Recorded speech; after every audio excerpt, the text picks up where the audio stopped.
The WTA's hard court season is rapidly warming up, and this week returns to Canada for the Rogers Cup. The Premier level tournament alternates each year between Toronto and Montreal, and this year it returns to the picturesque city of Quebec to welcome some of the best of women's tennis. First held in 1892, the prestigious tournament is one of the longest running, with only Wimbledon and the US Open surpassing the feat.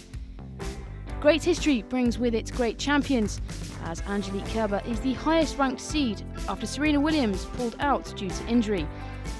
The German had a successful outing at SW19 and is looking to relive her finalist fortune on her third appearance in Montreal. After the Australian Open, being in my next Grand Slam final, that was a really special moment as well for me, and especially because it's in the same year, and I was really proud about the 2 weeks, about how I was playing there. Joining Angie is a plethora of top players, including the likes of Garbiñe Muguruza, Simona Halep and defending champion Agnieszka Radwanska. Well, it's always great to come back to see that you won the tournament. So that was, of course, a big tournament and a lot of great matches.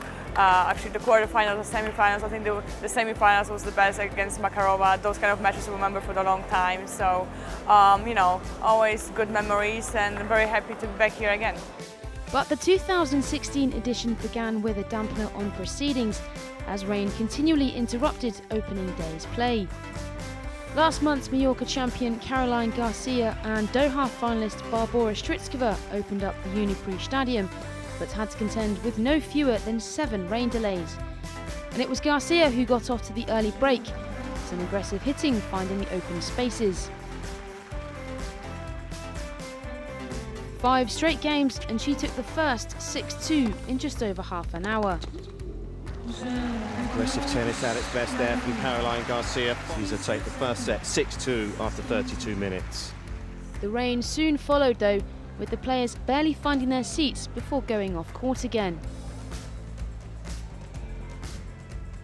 But that proved to be the break that Strycova needed, as she came out fighting in the second. Off the way she just turns defence very quickly into attack, Strycova. The Czech then went on to claim 4 breaks in the set, the last of which levelled the match.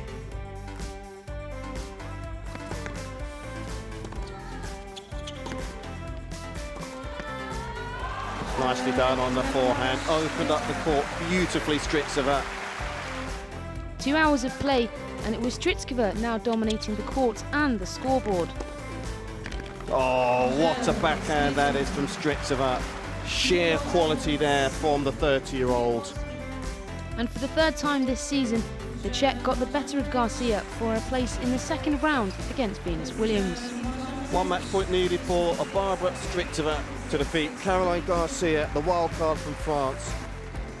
Very happy because it was a tough match against Caroline. We always have big battles, and I'm happy to went through this one because we played 7 hours, and mentally it was really tough. Former finalist Samantha Stosur had just a tough contest against Britain's Heather Watson. The Australians' 5-2 lead in the first set soon came under threat, as Watson clawed her way back for the leveller. But experience paid off, and the first set was duly wrapped up 7-5. The humid conditions proved too much for Watson, as the match slipped away 6-3 in the second. Stosur now faces either Daria Kasatkina or Masaki Doi in the second round. Let's change of direction this time from Samantha Stosur, forcing the mistake in 5-6-3, and again Stosur has made it through into round 2 here in the Rogers Cup. The final match of the day saw former finalist Petra Kvitova take on Poland's Magda Linette for the first time in her career.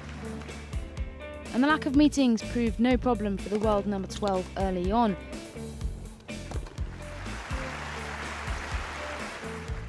An easy 1-2 punch saw the Czech drop just the 1 game in the first set. Well, that's a brilliant finish to a solid set. All fairly academic for Petra Kvitova there. A tighter contest in the second, but it was Kvitova who consistently laid on the pressure.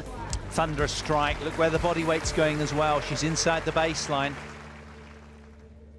Emphatically served out in just under an hour, she comfortably advances to the second round. She gets it done inside an hour then. Totally orchestrating affairs this evening. That's a strong showing by the 12th seed.